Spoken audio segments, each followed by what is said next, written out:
Welcome to episode 11 of Flies on the Ball. In this week's episode, we will cover the latest from the Premier League, including the sacking of Marcelo Bielsa, as well as touching upon the sporting world's reaction to the ongoing crisis in Ukraine. Starting with Burnley versus Tottenham. Burnley obviously in the relegation battle, and Tottenham trying to get into Europe and, being very inconsistent, and Burnley won. Yep, through a Ben Mee goal. Tottenham, they do Leeds no favours. They go away to Turf Moor and they lose. Great, you've given Burnley 3 points. That's bad enough. You have to come to Ellen Road 3 days later and beat us 4-0. Should we talk about Leeds? Because over the last couple of weeks, they've lost 4-0 to Tottenham, lost 4-2 to Man United, lost 6-0 to Liverpool. And of course, it ended in Bielsa being sacked. So would you like, Sam, to talk about Leeds and Bielsa first of all? Well, we covered the 4-2 loss to Man United in the last episode. Yeah, but it's got worse since, hasn't it? Yeah, so, it's not been ideal. Conceded 6 at Anfield, and then conceded 4 more at Ellen Road to Tottenham. But the thing is, we're still without the core of our team, Bamford, Phillips, Cooper. On top of that, it's a lot of goals to have conceded, but 6, 4, and 4. So 14 goals in a 6-day period between playing Man United and playing Tottenham, which sounds really bad. And it is really bad. There's no getting around that. But that happened before in December when we played 3 of the best teams in the league in quick succession with Arsenal, and yes, I just called Arsenal one of the best teams in the league. Well done. Thanks, Sam. Man City and who was it? Oh, Chelsea. And we conceded then. It was 3 at Chelsea, 7 at Man City, and 4 against Arsenal at Ellen Road. So against those teams with our squad so depleted, you kind of expect it. And it is such quick succession. You said 6 days, yeah. And this is 6 days. Or 3 days between. So it was on Sunday. So the 20th you had Man U 4-2. 3 days later, 23rd, Leeds, Liverpool 6-0, and then 3 days later again. And these are big teams. These are Have they lost context? Even though it has been 20 goals conceded in a month. I know it's record breaking, but they seem to have forgotten wider context. Mm. Yeah, the only one that's unexpected is conceding 3 goals to Everton. Leeds played an awful game against Everton. Okay, you can have an awful game. The week before, they played a great game against Aston Villa. Got a draw. A draw's not ideal in the situation we're in, but it's a draw and it was a great game. 2 weeks before that, we played a great game against West Ham. We're still missing the core of our team. We don't have that stability. We go away to these teams. We play in the same way. We get battered. Okay, it's happened before. There's a lot of people saying the tactics should change, but they don't understand Bielsa. Bielsa's not going to change his tactics. Are these the games that you're Man U, Liverpool, Tottenham? These are the games that people say you need to change your tactics for because you need to respect these teams because they're these big, bad teams. And I kind of get it, but at the same time, that's not how Bielsa operates. It's not how he's ever operated, and it's not how he's ever going to operate. And you take that when you take Bielsa, and I would take that all the time. The next run of fixtures is Leicester, it's Norwich, it's Aston Villa, it's Wolves, it's Southampton. Those are the games where this playstyle has worked more than it has not worked. The games against Liverpool and Tottenham and Man United, they're the games where it doesn't normally work, and you've got to take the good with the bad, and it wasn't all that bad a position, and I don't think that Bielsa should have been sacked when he was sacked. I think it's the wrong time. If you're going to sack a manager, with Bielsa, I think Bielsa earned the right to see the season through, and I think he would have kept us up because I think with the core of the team returning, Bamford's pretty much back at this point. He might end up making a bench appearance on Saturday, which would be great. Phillips and Cooper aren't that far out either. These are players that are coming back. These are players that have made up how Bielsa plays his game. I think the points definitely would have picked up and we would have been safe with Bielsa carrying on. So I don't think it was really the right time to fire him. I also don't think the way they went about firing him was good either. I mean, the club was basically silent. It was leaked to the press. It was silent. There was no one really knew what was going on, but the fans were in hysteria because no one really wanted Bielsa to go. It's difficult to quantify what Bielsa actually did for Leeds because it was a lot more than just the football itself. So obviously he got us promoted. Great, that's wonderful. But he brought life into the club where it had previously simmered out.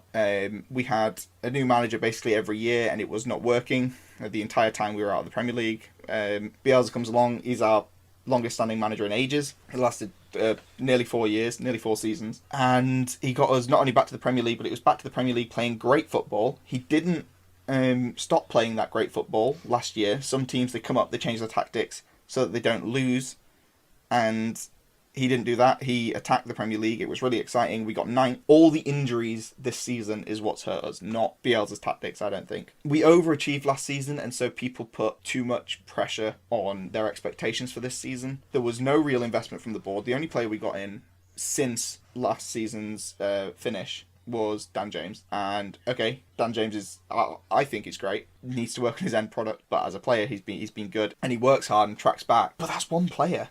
And when you've got as many injuries as we do, and then he got no players in January. The players that they wanted to bring in January, players like Minamino, they're players that Jesse Marsch has worked with before. So this is something that's obviously been in the works for ages. Jesse Marsch was actually contacted years ago by Orta, he said himself. And the plan was always to change over in summer. So yeah, I feel like Bielsa's been done dirty. But that said, Jesse Marsch, he speaks well. If he can back it up on the pitch, absolutely on board for the change. And if it has been this long in the making, it suggests it's not. Well, it was never going to be a stopgap or anything. This is suggests that they've been thinking about it and they may have actually planned properly. But it's still, not a spur of the moment kind of decision or something. They have actually thought about this. Because that'd be worse, really, wouldn't it? What they wanted was someone who played a similar style to Bielsa, and Jesse Marsch plays a similar-ish style to Bielsa. So there's not the man marking.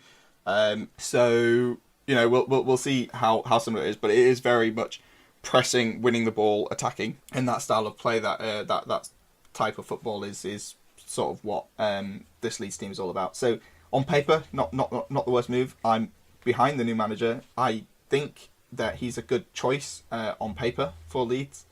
I hope that translates to the pitch. But that doesn't change the fact that I think they should have stuck with Bielsa till the end of the season. Do you know if the players were as big fans of him as the fans were of Bielsa?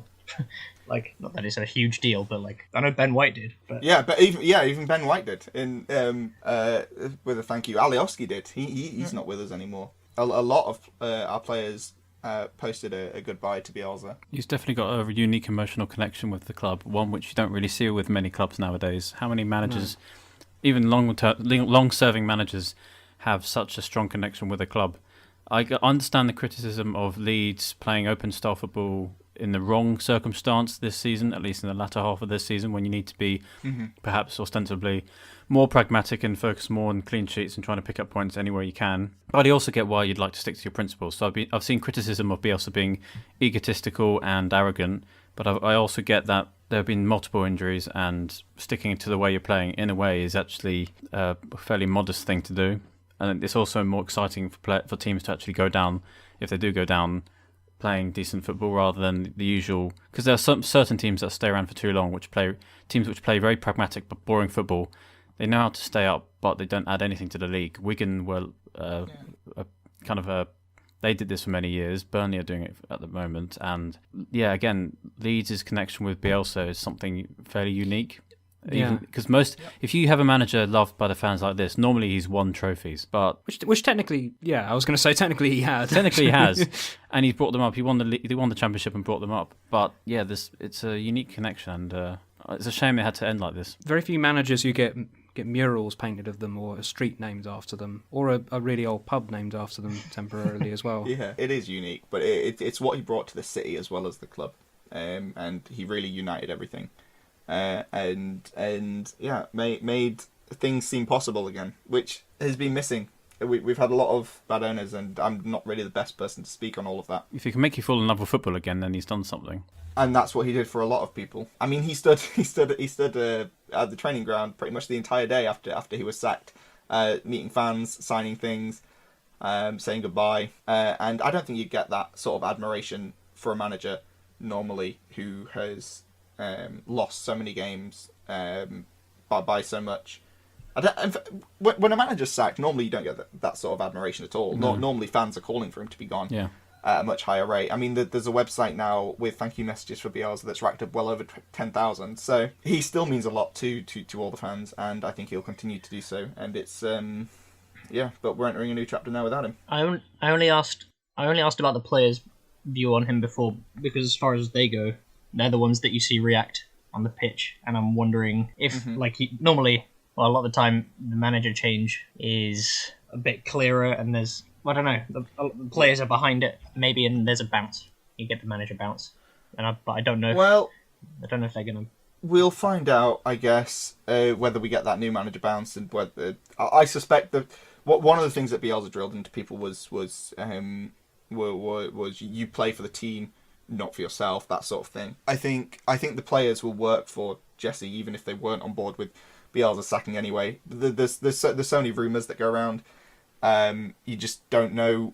It's impossible to tell because it's so like no players have come out publicly and said, oh, we wanted him gone, and no player would. They're professional. They're professional. And, yeah, and so it's impossible really to know what had gone on. There's no real benefit to speculate. If the players weren't performing, then I think we would have seen worse on the pitch. Because, I mean, we had against Man United, we put in a good performance. It was 2-2. It was only in the last 10 minutes when we conceded 2 more goals, and we could have drawn that game. I just can't get over the significance. Like, it's not just a lot of injuries, but I'd be like asking us to, like, without Bamford, they'd be like asking us to get consistent results with Nketiah up front every game. Like, it's just not. Well, it'd be like you. Who's your main defender? Defender, Gabriel, maybe. I'd say Gabriel. And your main midfielder?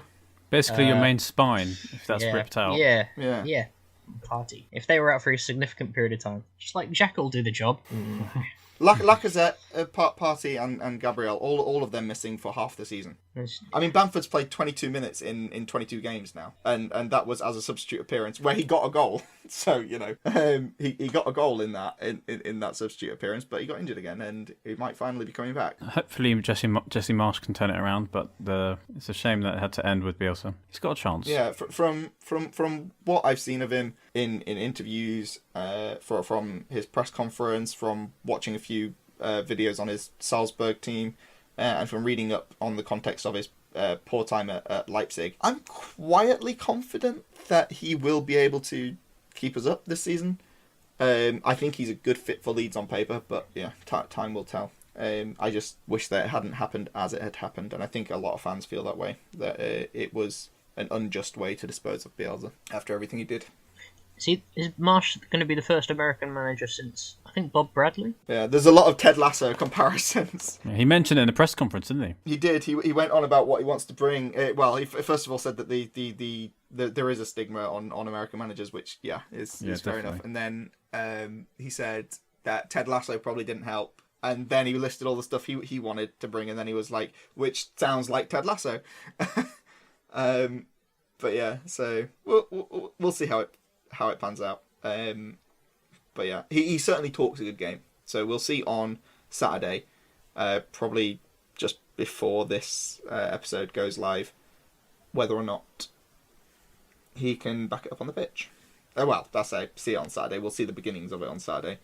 It's hard to judge off of one game. Impossible even, especially the first game. But yeah, so 6-0, 4-0, not great for Leeds. They are now 2 points above the relegation zone, and all the teams below them have games in hand. But we're 1 point behind Brentford, who we have a game in hand over, and that game in hand is being played this week.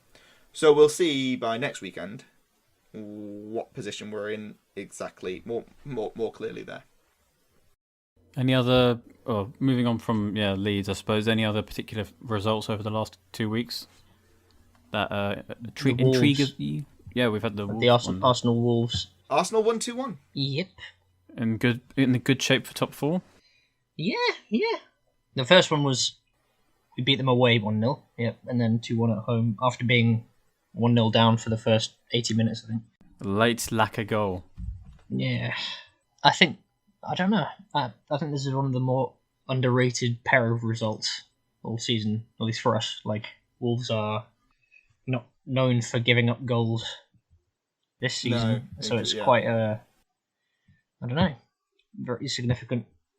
Good omen. I feel like omen is an inherently negative word, maybe not an omen, just a good sign for teeter off there. Not got any plans for the rest of that sentence. But yeah, Pepe coming back with the goal, and I don't think it was like a nearly assist. It would have been an assist if Sarr didn't punch the ball into his own net. Actually, it would have been a miss. It would have missed the goal entirely. Oh, yeah. But, I forgot it was an own goal. Yeah, That killed me on FPL. It did. Killed me as well. And me. Didn't kill me. Oh, I did have jovial Curry in James. defence though. But no, that's a good. I don't know what people think. I don't know what non-Arsenal. It's hard to think what Arsenal fans think anyway, because we don't see much of Pepe. We haven't seen much of him recently. But especially for non-fans, if anyone had seen the highlights of that, I don't know what they would have thought. I don't know what opposition fans think of Pepe anyway. Really, like beyond the price tag. Don't think many think much of him. No, and I don't know how much of that is just the price. It's the price. Same with Ben White. Yeah, I think the price is definitely a factor. If you cost 72 million, you're expected to be, hit the ground running and dazzle everyone week after week, and he hasn't done that. No. So I think that's Just probably a shit Wilfred Zaha. I don't want to agree. I think Elise is better. Elise, and he's got a lot. He's got time on his side as well. Not the Pepe's. Pepe's fighting against time. Nicola Pepe, a battle against time. He's not one of Arsenal's core players anymore, is he? No. Or was he ever? I don't. He might have been to begin with. I might. Yeah, it's hard to. Probably Maybe just to justify the price tag more than anything. But now really, like, But now like starting. He's behind Saka. He's Saka definitely. Rightfully so, I think. Yeah. But then he can do this sort of. He can have that sort of game. I don't know if he would have done. I don't know if maybe he's a super sub. I don't know. Maybe that's where he's no Divock Origi. I mean, I can't sometimes say maybe good, sometimes maybe shit. Yeah, pretty much. Big cock Origi. Like it was a really good cameo from Pepe. But pretty much just a good game. Just good bodes well. That's what I can say instead of omen. It just bodes well. Bodes well for top four as well. Man U are still picking up points. I think it's either Arsenal or Man U for fourth. You think Man United picked up a whole 1 point against Watford. Yeah, I know it's only 1 point and they didn't play well. They did have loads of chances, but they weren't that good. But they are just picking up points, and if you just keep picking up points, you're still within you're still within the running. So I think it's Arsenal favourites. Yeah, unless Arsenal blow it. It's in Arsenal's hand, put it that way. Or hands. Yeah. Well, we do have, what is it, our games in hand. We still have to play Chelsea and... Tottenham. Chelsea and Tottenham. But both of those teams are relatively inconsistent at the minute, right? Well, Chelsea are still difficult, put it, even though they can be inconsistent. Tottenham... Yeah, difficult, but you're talking about a team that is vying for a Champions League spot. If they're not up for the challenge of an inconsistent Chelsea, then do they really deserve a Champions League it'll be a close spot? game. It'll be an interesting game, but Chelsea have a lot of quality, so it won't be... Yeah, of course, and it could go either way. Yeah. Tottenham, meanwhile... It's hard. Like, we have... I like to think that our mentality is a little bit different now, and it's maybe a bit more ready... A little bit more ready for this sort of fight. But then... Maybe it's that same mentality that gets us sent off quite often. I don't know. It's 3 games in hand. Who's the third? Because if Chelsea and Tottenham are there, even if the other one was West Ham, which would be, I don't think it is, but you're talking then 3 games against 3 teams around you in the table. You would expect to pick up points somewhere in 3 games by the law of averages if they're around you in the table. It's just the Tottenham and Chelsea games which are yet to be rearranged, but they're both away. We play them away. Oh, so you're playing 2 games this week. Who are they against? No, it's one. Which just Watford this week, and then the week after we've got Leicester and Liverpool, which is interesting. Oh, so is your game in hand Liverpool? Your other one? Maybe yes. Maybe that's what. Yeah, maybe that's what that is. Okay. But the rest of the season, They've still got a good chance of getting top 4 though, despite those coming fixtures. Yeah. the end of the season. I mean, you're 2 points behind Man United with 3 games in hand. Even if it's Liverpool, Chelsea, and Tottenham, you would expect to at least get a point somewhere. Yes. The teams around you in the table. Liverpool, maybe not. Chelsea, up and down. Tottenham, according to the table, you should be getting points over them because they're below you. But obviously, that's not how it always works. Maybe you'll beat Liverpool and then lose to Chelsea and Tottenham.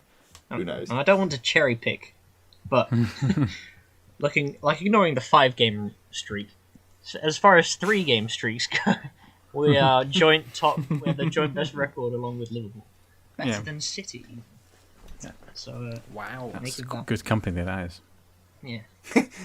Yeah, when you do a 3-game streak, yes. Let's bring this down to a 1-game streak. If you look at the 5-game streak, the best teams are Liverpool and Newcastle.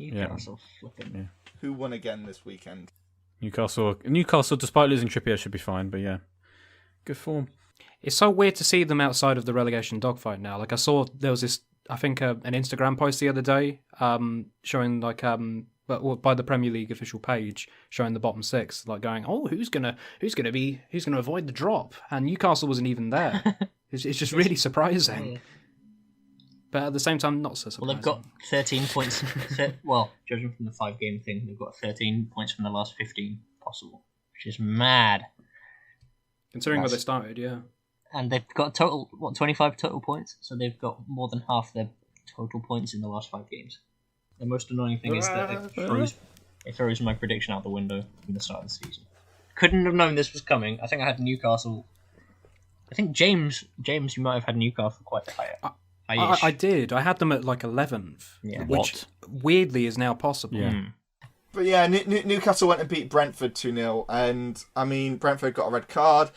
I'm not going to lie, it benefits Leeds, I guess, because Brentford are more likely to drop below us than Newcastle, like now, based on form and everything.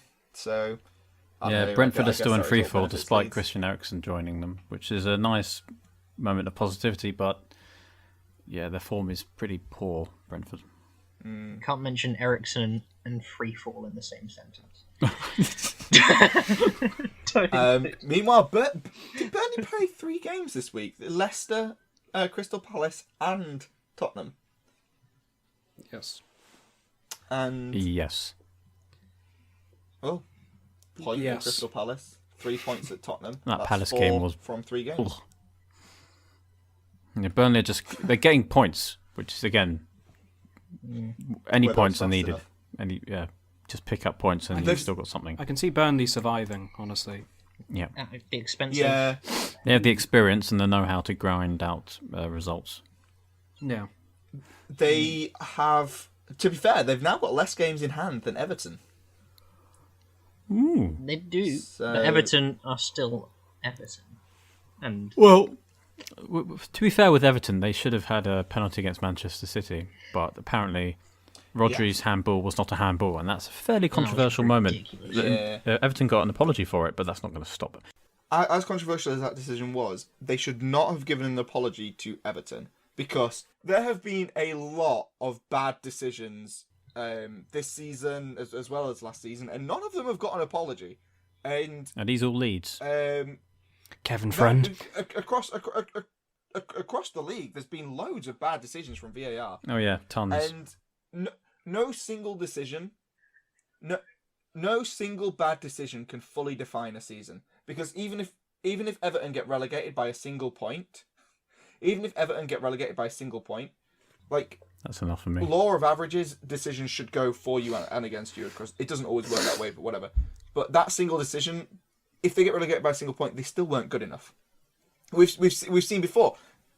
Bournemouth didn't get an apology when Aston Villa scored an illegal goal, or rather, no, sorry, that was not the right thing. Sheffield scored a goal that wasn't counted. Because the goal line technology didn't work, and then Bournemouth got relegated because Aston Villa were above them on goal difference or by a point. They didn't get an apology, and that wasn't just an obvious error. That was a factual. Like, there's no subjectivity there. Like, you can argue there shouldn't be any subjectivity in that handball, but whatever. That was, you could see the ball was 2 feet over the goal line, but it didn't count. And by apologising, what they've done is, I think, open themselves up to a lawsuit at the end of the season if Everton get relegated, because they've admitted fault. And unless they're going to do that now every time they fuck up, which, let's face it, will be every single game, Yeah, I don't think they should have. What do you think, James? Kevin Friend. Name refs. Who have Everton got next though? They've got. They have a tough run of fixtures, actually. They do, yeah, because I can see they got Tottenham next away. Because then after that they got Newcastle, which could prove to be a really pivotal game. Yeah, Tottenham, who are inconsistent. Either one could turn up. Wolves, who are really difficult to beat. Newcastle, obviously, that one, yeah, you're right, will be pivotal. Watford. But at the same time, with Newcastle's trend up, like, you know. Watford, after that, which is probably the most likely of those four so far that Everton will be able to pick up points in. And then after that, not that they after that gets really won't in iffy. the others. After that, West Ham, Man United, Crystal Palace, Liverpool, Chelsea, Leicester, who again they're not good this season. I don't know why this is funny, but the fact that they haven't played Leicester, like they haven't played Leicester all season. One of them is to be announced, and the other one is in at the start of May. I wonder how long they'll go without playing Leicester. It's going to become a running joke or something. If you say Watford, Crystal Palace, sorry James, and Brentford would be the three games that they would most want to win of those three. Palace will destroy them. Then that's 9 points, which might be enough. I don't know. It depends on other results, but it's a tough run. So I guess how many points can Frank Lampard get from those last 12 games? 13 with the Leicester one. I wonder if Calvert-Lewin's going to put together a run of... I don't know if he's injured again. It says he's got a groin injury. Who knows what that entails. But he's played he's missed two of the last... He's played 90 minutes in 4 of the last seven games. I don't know. I don't know if he's... I'm going out there. I don't know if he's not scored or done much. I don't know who their key players are at the moment. I know Van der Beek's been okay. I'm not an authority on Everton. Yeah. But nothing's really turned their fortunes, has it? No. They've not had... They beat Leeds 3-0. Yeah. But other than that, have they won since Frank Lampard took over in the league? I know they beat Brentford in the FA Cup. They should have beat... Oh, they did beat Leeds. Yeah. Yeah. They've not done anything... God, they've lost. Oh, I'm looking at the results here. They've lost every game apart from Leeds for the last... Yeah. They lost to Newcastle 3-1. They beat Leeds. The last team they beat was lost to Arsenal. I Southampton. forgot about that. They beat Arsenal in, I don't know. That was a early while December, ago. maybe. Yep. And then after that, it's just... It was a while all ago. losses, pretty much. December. Beginning of December. So they've won one game since the first week of December, outside of any cups. Why do we always have a game like that. We have a game like that every season, which sometimes comes back to bite us if we're... I know. If you'd have won that, you'd be in the Champions League spots right now, and Everton would be in the relegation zone. Yep. And I'd be happy with... And both. life Damn would it, be Arsenal. perfect. He had one job. Yep. Yeah, it doesn't look great for Everton. Really poor form, to put it mildly. But of course, I think we've done it. We've done this before. We've covered it when Benitez was sacked. His appointment was known to be silly in the first place, almost doomed from the start, as it were. And yeah, Lampard lacks experience in a relegation battle, so there's no guarantee he'll keep them up. I found Ashley Cole being appointed as an assistant was a bit of an odd choice. There's no proof that he has experience as a coach, so God knows. Sorry, Ashley Cole. I didn't It's an know interesting that. one. About Former Ashley Crystal Palace player. guess- But Ashley he was Cole. a decent player. Yeah. I My dad guess saw the real Crystal question is... Palace. Because I fully expect Norwich and Watford will go down at this point of the season. I guess the real question is, who is the worst out of Brentford, Leeds, Everton and Burnley? Possibly Brentford, That's- form-wise. Form-wise, yeah. I'd say Believingly. Leeds may be in poor form Burn- and concede a lot, but they have the wherewithal to score goals. Leeds have a very good team. It's just... I say very good team. We have very good players for where we are in the table. We've just had a lot of injuries and... Yeah. It's been that story. It's been that story the entire season. Like it might backfire this new appointment manager. It might work. I think it's more down to hope and can you see a team? Does a team have the tools to get out of it? Everton do. Newcastle have clearly got enough. Leeds do. They can score plenty of goals. Brentford, no, I'm not sure about Brentford. I don't think they've got their strikers aren't or have not really been on form throughout the season. I think they're the most likely. Yeah, and they don't.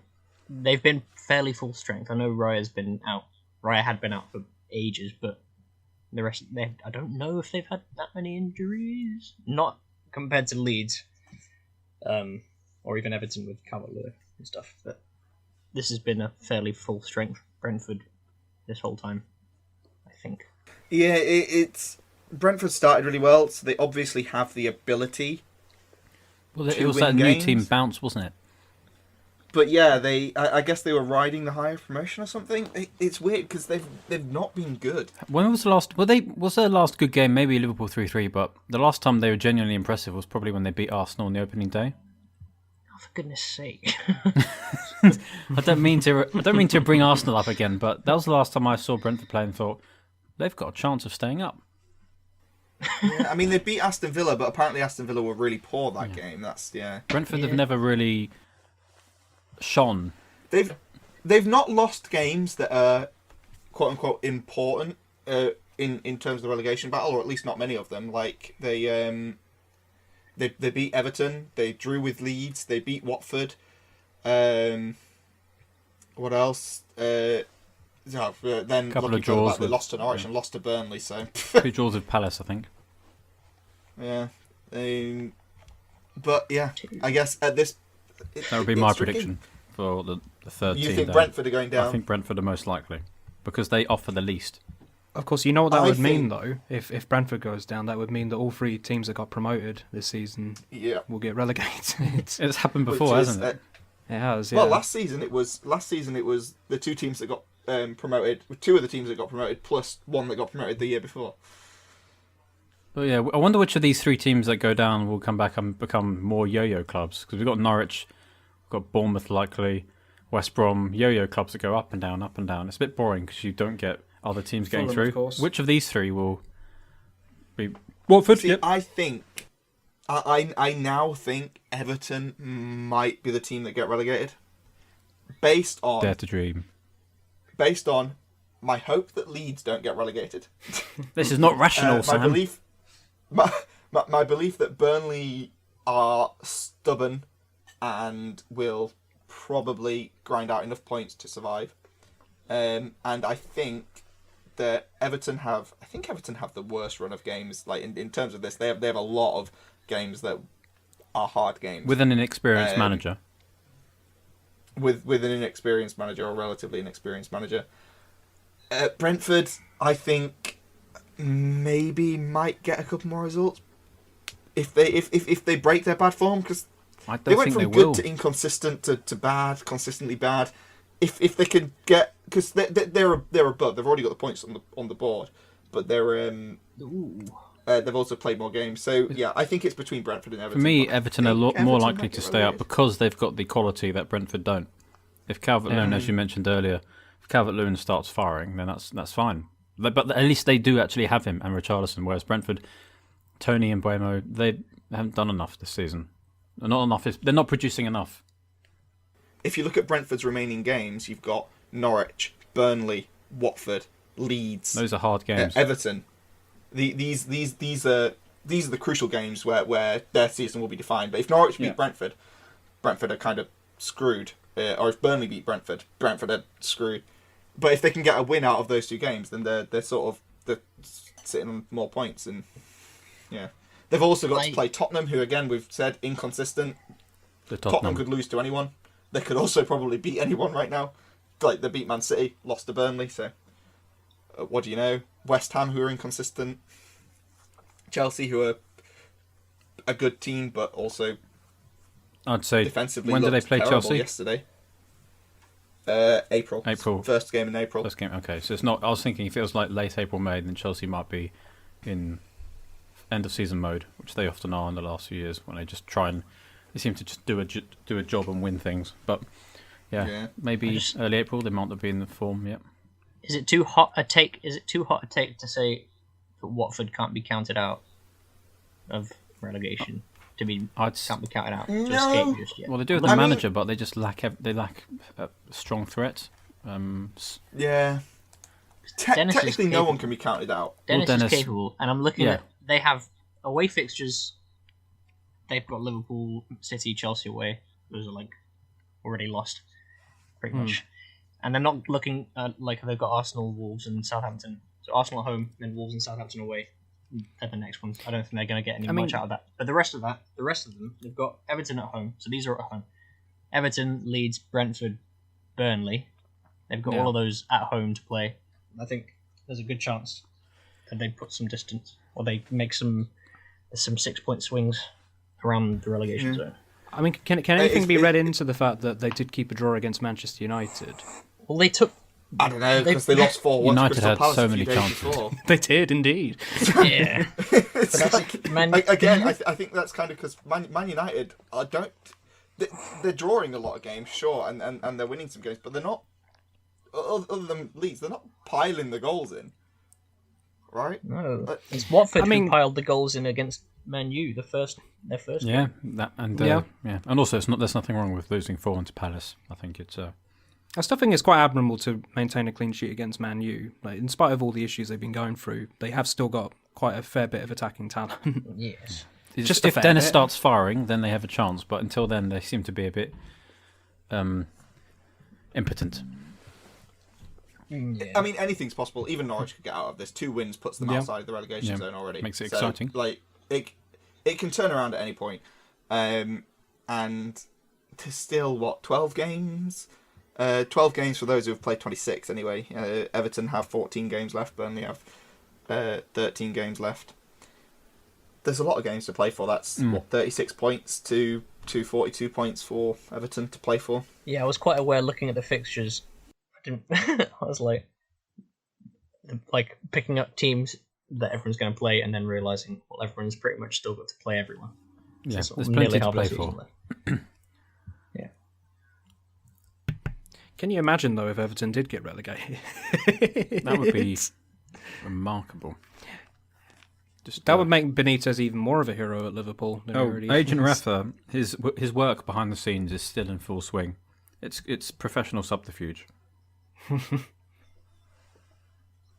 like Agent Roy at Watford, planted there to do a job. West Ham Wolves, I suppose there's a top four fight. Yeah, 2 unexpected teams, 2 teams you wouldn't expect to be in the fight at this stage of the season. Yes, definitely. So quite an interesting. Well, I don't know. I expected West Ham. Did I? I don't know. No. Actually, at the beginning of the season, I put them quite low down. Yeah, I had them both.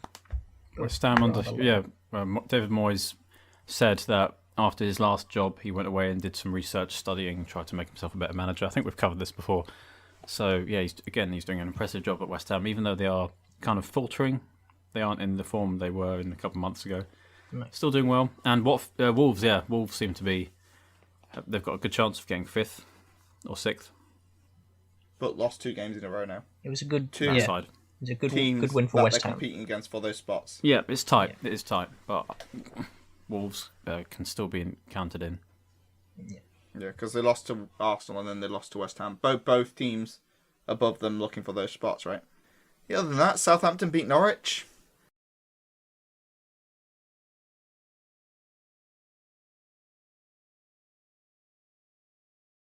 So yeah, as we know, Russia invaded Ukraine on Thursday, isn't it? Yeah, it's been a week now. Thursday, the 24th of February. Partly surprising, partly not surprising, because the West had, for weeks beforehand, said Russia's ready to invade. Look at this build-up around the border between Russia, Ukraine, and also Belarus and Ukraine. But they actually went and did it. They actually went and invaded, and the response by the West, on a variety of fronts, was surprisingly swift. And apparently, unilateral. So when it comes to football, it was less so. I mean, there was visible support for Ukraine on TV if you were looking at any Premier League matches. Tonight, as we talk, Everton are playing Bournemouth in the FA Cup. There's been apparently an emotional display of support for Ukraine. A big banner was held up at Goodison, and at multiple matches, Ukrainian flags have been waved. Any former Ukrainian players, they've been celebrated and shown support. So when it comes to football as a whole, the fans, the teams, the clubs, there's been clear unilateral support for Ukraine. But when it comes to the bigger agencies, the bigger organisations, in particular FIFA and UEFA, they needed some pushing, didn't they? To some public actually pressure. act. Because, I mean, it's definitely not hiding their financial interest here now, are they? Absolutely not. Because I was really annoyed to see. I think some of the Champions League fixtures which happened recently, and I don't remember if this was before or after the invasion commenced, but it was still amidst all the ongoing problems and how things were very rapidly heating up. And it was still being sponsored by Gazprom, all the same, all the Champions League coverage. Yeah. Yeah, they didn't do anything when Russia's been in possession of Crimea since 2014. Yeah, Indeed. Russian teams have still been playing in Europe the whole time. Yep. Again, you've got Gazprom as a sponsor. It's only now that FIFA and UEFA, again, with public pressure, actually pulled their finger out. And they didn't do it on their own volition. They had to be forced into doing it, basically. Same as Speak happened with other volumes things. Happened with other things like the Olympics or with Eurovision is another one. Well, the 2018 World Cup. Yeah. Clearly bought, and despite... I mean, Eurovision... Yeah. Sorry, go on, Joe. Since 2014, Russia's done a number of... been involved in sport and football in a number of prominent ways, not the least of which being the 2018 World Cup. They hosted it, and we know how they managed to get that World Cup, yet only now have FIFA and UEFA actually been pushed into doing something that we would consider decent, but they didn't do it initially. I think it was... Yeah, and now, yes, the Russian Football Union are going to the Court of Arbitration for Sport to appeal against this banning from international competitions. But again, this ban was only implemented after FIFA and UEFA were forced or pressured into it. The thing is, they should just look at other sports, like F1, pretty much immediately. Even Eurovision made their declaration pretty quickly, all things considered. And then you just have UEFA like dragging their heel. But even that with Eurovision, that was due to public pressure. They'd initially said that they weren't going to ban Russian acts. That's true, yeah. From They wanted to be from the Eurovision Song Contest. Apolitical or whatever. But then, yeah, due to the amount of pressure piled onto them, they conceded to that. And it's just, organisations, once again, not really reading the room. They shouldn't have to read the room. They should just do bloody common decency. Because the FIFA said for the World Cup initially, oh yeah, Russia could still compete. They just have to go under like FC Russia or something. Couldn't have a some national anthem. Yeah. Yeah, couldn't have a national anthem or their flag. And it's like, all right, so you're just letting them compete without colours. Oh, big punishment that. And then people were like, what the fuck is this? It was, of course, like considering the number of teams that were saying that they were going to boycott any games they play against Russia. The implication was just been given the implication was that they final. just win by default, and so they probably just win the World Cup or something. Yeah, but they get no money from it because there'd be no broadcasting because there'd be no games. And yeah, Russian teams have been banned from European competitions as well. So while the bans are good and hopefully effective, whatever the aim is, they were not implemented with the right reasons. Because this is surprisingly, well, I say surprisingly, the degree to which the West has been united in its response, and the response itself has been ubiquitous across the board, whether it be politics, economics, culture, so on. In football, it wasn't necessarily a proactive and principled decision by certain organisations, which I've already mentioned, but while the ban is now fairly unilateral and wide-ranging, it took a bit of pushing, and it's really disappointing. As you said, they didn't read a room which was full of fans and players and teams and so on, demonstrating visible, quite emotional support for Ukraine. Yeah, unless some would probably argue that it's not a good idea to like this is the actions of the Russian government, and that it's not a good idea to punish like Russian football fans or Russian players, etc. But the thing is, like you look at previous examples of stuff like this, cultural boycotts. This is effective. It's an effective way to push for change. Like the best example, of course, is the apartheid in South Africa. Like there was an almost across the board cultural boycott of the country. So where like no music artists would play there, no teams would go and play there against the South African teams in like various sports like cricket or rugby. And it worked. It worked in the end because a number of people in South Africa were all too aware of the fact that they were, for some reason, international pariahs. They were for some reason behind the curve on pretty much everything, and it led to changes in the country. And it's the same with Russia. Like the whole point of cultural boycotts is not to punish like your ordinary people. It's to make them basically rise up and go, what the fuck is going on? Like why is this happening? Why are we conducting an illegal war in a neighbouring country, a sovereign country? Is the whole point is to prompt change, basically. Because conflicts over yeah. I was just going to say, war over the last 20 odd years has certainly been controversial. I can't think of any prominent examples until this recent invasion of Ukraine where you could feasibly say it's good against evil in a very simplified, hyperbolic sense. And there also, have been very few cases where you can support one side with passion, even because and emotion, and the support for that is almost universal because it's clearly an egregious breach of international law. And also, in some cases, it actually really makes sense to be imposing sanctions against, like, for instance, Russian football clubs, because a number of the top Russian football clubs, they are, in fact, funded by the Russian government. Zenit St. Petersburg is owned, I think, wholly by Gazprom, which is an arm of the Russian government. Something like Lokomotiv Moscow, I know, are actually owned by the Russian Department of Transport. Spartak Moscow and Dynamo Moscow, they also receive state funding. So this is not. It's not like it's just trying to punish these teams arbitrarily. It's actually trying to punish like arms of the Russian government. And the fact it took public pressure says everything you need to know about the state of FIFA and UEFA. I mean, it really does. If you want to be hypercritical, it took this actual invasion for things to happen when Russia technically invaded Ukraine 8 years ago.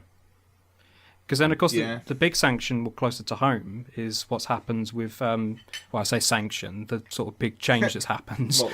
Indeed, the lack thereof of a sanction closer to home is the fact that Roman Abramovich is now selling Chelsea Football Club. Which is ridiculous, because he shouldn't be. It should be a frozen asset by now. This is someone who is very clearly very close to Putin. Like, we've had reports on that for years. And like, if you want evidence of that, you read the statement. Like that, I've seen a number of.